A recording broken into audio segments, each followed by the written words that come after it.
नमस्कार दोस्तों। आज हम कोलकाता की एक दिल दहला देने वाली घटना से जुड़े हैं। एक जवान महिला डॉक्टर जो अपने समर्पण और उम्मीदों से भरी हुई थी, एक भयानक अंत का सामना करना पड़ा। उसके सपने चकनाचूर हो गए, उसका भविष्य छीन लिया गया।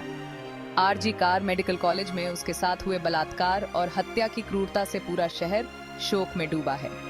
हिंसा के इस कृत्य ने शहर की आत्मा पर एक अमिट दाग छोड़ दिया है। इस घटना ने हम सभी को झकझोर कर रख दिया है। यह हमें एक भयावह सच्चाई का सामना करने के लिए मजबूर करता है। हमें खुद से कुछ कठिन सवाल पूछने चाहिए। हम अपने शहरों को कैसे सुरक्षित बना सकते हैं? हम अपनी महिलाओं की सुरक्षा कैसे कर सकते हैं? अब समय आ गया है सोचने का। अब समय आ गया है कुछ करने का। एक ऐसी जवान लड़की की कल्पना कीजिए जो दूसरों का दर्द बांटने के लिए समर्पित है, अपने मेडिकल के सपनों को पूरा कर रही है और अब उस जिंदगी को उसी संस्थान के अंदर क्रूरता से खत्म होते हुए देखिए जो जिंदगी बचाने के लिए बना था। ये है वो दुखद सच्चाई जिसका हम सामना कर रहे हैं। आरजी कार मेडिकल कॉलेज में दिन रात काम करने वाली एक जवान डॉक्टर का बलात्कार करके उसकी हत्या कर दी गई। एक मेडिकल संस्थान जो माना जाता है कि सुरक्षित होता है, वहां पर हुए इस जघन्य अपराध ने सबको हिलाकर रख दिया है। इस घटना के विवरण जो इतने भयावह हैं कि यहां बताए भी नहीं जा सकते, ने कोलकाता और उसके बाहर तक सदमे की लहरें भेज दी हैं। यह सिर्फ एक महिला के खिलाफ अपराध नहीं था, यह समाज के ताने बाने पर हमला था। यह महिलाओं की असुरक्षा की एक कठोर याद दिलाता है, यहां तक कि उन जगहों पर भी जो सुरक्षित मानी जाती हैं। इस घटना ने हमें जगाने का काम किया है, हमें अपने समाज के काले पहलुओं का सामना करने पर मजबूर किया है। जवान डॉक्टर के साथ हुए बलात्कार और हत्या की खबर जंगल की आग की तरह फैल गई। इसने पूरे कोलकाता में गुस्से और दुख की आग लगा दी। छात्र, डॉक्टर और आम नागरिक सड़कों पर उतर आए। उन्होंने एक स्वर में अपनी आवाज उठाई, पीड़िता और उसके परिवार के लिए न्याय की मांग की। पूरे शहर में विरोध प्रदर्शन हुए। आरजी कार मेडिकल कॉलेज की सीढ़ियों से लेकर कोलकाता के व्यस्त इलाकों तक हजारों लोग सड़कों पर उतरे। उन्होंने बैनर उठाए, नारे लगाए और दोषियों के खिलाफ कड़ी कार्रवाई की मांग की। संदेश साफ था, अब बहुत हो गया। शहर न्याय, जवाबदेही और महिलाओं के खिलाफ हिंसा की संस्कृति को खत्म करने की मांग कर रहा था। यह दुखद घटना हमें एक ऐसी सच्चाई का सामना करने पर मजबूर करती है जो हमें बहुत असहज करती है।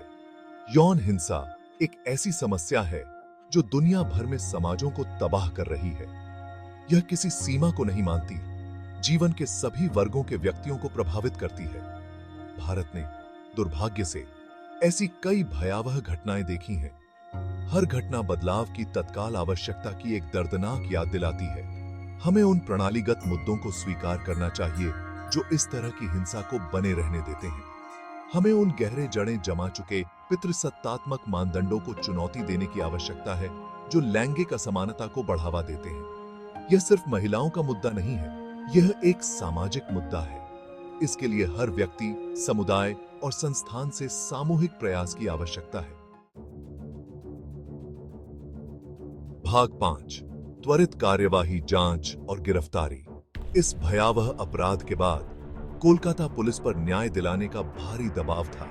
उन्होंने सबूतों को जोड़ने के लिए अथक प्रयास करते हुए पूरी तरह से जांच शुरू कर दी। जनता के गुस्से ने दोषियों को सलाखों के पीछे लाने के उनके दृढ़ संकल्प को और मजबूत किया। जांच हालांकि जटिल थी, लेकिन तेजी से आगे बढ़ी। कुछ ही दिनों में पुलिस ने एक संदिग्ध की पहचान कर ली। वह आरजी कार मेडिकल कॉलेज का ही एक कर्मचारी था, कोई ऐसा व्यक्ति जिसे अस्पताल में रहने वालों की सुरक्षा और भलाई की जिम्मेदारी दी गई थी। उसकी गिरफ्तारी से समाज में इतनी शॉक वेव फैल गई। इस बात पर प्रकाश डाला गया कि खतरा सबसे अप्रत्याशित जगहों पर भी मंडरा सकता है। भाग 6, न्याय का पहिया, मुकदमा और जन आक्रोश। जैसे जैसे कानूनी प्रक्रिया शुरू हुई, न्याय की जनता की मांग और तेज होती गई। आरोपी का मुकदमा शहर के दुख, क्रोध और हताशा का केंद्र बिंदु बन गया। जीवन के सभी वर्गों के लोगों ने कार्यवाही का बारीकी से पालन किया, यह देखने के लिए उत्सुक थे कि अपराधी को उसके जघन्य कृत्यों के लिए जवाबदेह ठहराया जाए। अभियोजन पक्ष ने फोरेंसिक सबूतों, गवाहों के बयानों और आरोपी के अपने कबूलनामे के आधार पर एक मजबूत मामला पेश किया। पूरे मुकदमे के दौरान जनता सतर्क रही। उन्होंने विरोध प्रदर्शन किए, मोमबत्ती की रोशनी में सभाएं आयोजित की और न्याय के लिए अपनी मांगों को बढ़ाने के लिए सोशल मीडिया का इस्तेमाल किया। भाग 7, फैसला और उसके बाद एक शहर अपनी सांसें थामे हुए। महीनों तक चली गहन कानूनी कार्यवाही के बाद फैसले का दिन आ गया। कोर्टरूम पीड़िता के परिवार, मीडिया के लोगों और संबंधित नागरिकों से खचाखच भरा था।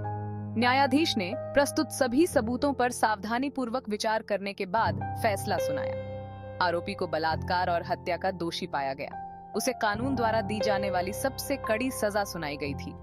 फैसले ने राहत की सांस ली। एक एहसास हुआ कि न्याय हुआ है। हालांकि इसने यौन हिंसा के खिलाफ लड़ाई में आगे की लंबी राह को भी रेखांकित किया। भाग 8, कार्यवाही के लिए एक आह्वान, एक सुरक्षित कल की ओर। आरजी कार मेडिकल कॉलेज की दुखद घटना हमें उस काम की याद दिलाती है जो हमें करना चाहिए। हमें एक ऐसे समाज का निर्माण करना चाहिए जहां महिलाएं सुरक्षित, सम्मानित और सशक्त महसूस करें। इसके लिए बहुआयामी दृष्टिकोण की आवश्यकता है। हमें अपनी कानूनी व्यवस्था को मजबूत करने की जरूरत है, यह सुनिश्चित करते हुए कि अपराधियों को त्वरित और उचित सजा मिले। हमें शिक्षा और जागरूकता कार्यक्रमों में निवेश करना चाहिए जो लैंगिक रूढ़ियों को चुनौती दें और सम्मानजनक संबंधों को बढ़ावा दें। और हमें ऐसे सुरक्षित स्थान बनाने चाहिए जहां यौन हिंसा से बचे लोग बिना किसी निर्णय या कलंक के डर के आगे आ सकें। इस त्रासदी को एक महत्वपूर्ण मोड़ बनने दें। आइए हम उस युवा डॉक्टर की स्मृति को एक ऐसे समाज का निर्माण करके सम्मानित करें जहां ऐसी भयावह घटनाएं फिर कभी न हो। आइए हम सभी के लिए एक सुरक्षित, अधिक न्यायपूर्ण और समतापूर्ण दुनिया बनाने के लिए मिलकर काम करें।